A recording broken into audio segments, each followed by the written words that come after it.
రంగారెడ్డి జిల్లా దోమకొండ మండలంలోని సీతారాంపల్లి కస్తూర్బా గాంధీ బాలిక విద్యాలయంలో విద్యార్థులతో వంట పనులు చేయించిన ఘటన ఆలస్యంగా వెలుగు చూసింది. వంట మనుషులు ఉన్నా సరే విద్యార్థులతో పిండి కలిపి చపాతీలు, అల్పాహారం తయారు చేయించింది. విద్యాలయంలో మెనూ ప్రకారం వారంలో 2 సార్లు బుధ, ఆదివారాల్లో చపాతీలు ఇవ్వాలి. సమయం సరిపోదనే కారణంతో బాలికలతోనే పనులు చేయించుకుంటున్నారు. పాఠశాలలో మొత్తం 242 మంది బాలికలున్నారు.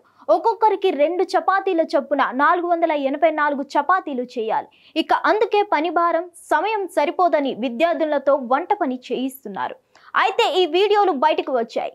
పీఈటీ వీణ తనకు ప్రిన్సిపల్ వేధిస్తున్నారని ఆవేదన వ్యక్తం చేశారు. అంతేకాకుండా విద్యార్థులకు మెనూ ప్రకారం భోజనం పెట్టడం లేదని ప్రిన్సిపల్ పోలీస్ స్టేషన్లో ఫిర్యాదు చేశారు. కాగా 2 రోజుల నుంచి పాఠశాలలో వంటలు చేస్తున్నట్లు చెప్తున్నారు. ఇక మెనూ పాటించడం లేదని, ఉప్మాలో పురుగులు వస్తున్నాయని, కొంతమంది కడుపు నొప్పితో బాధపడుతున్నామని బాలికలు తమ సమస్యల్ని చెప్తున్నారు. దీనిపై ఎస్ఓ రేణుకమ్మను వివరణ కోరగా సమయం సరిపోవడం లేదని, పిల్లలతో చపాతీలు చేయించాలని ఉన్నతాధికారుల నుంచి ఆదేశాలు ఉన్నట్లు జవాబు ఇచ్చారు.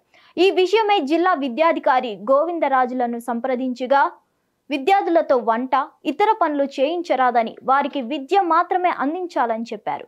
ఇక వంట పనులు చేయించిన వారిపై చర్యలు తీసుకుంటామన్నారు.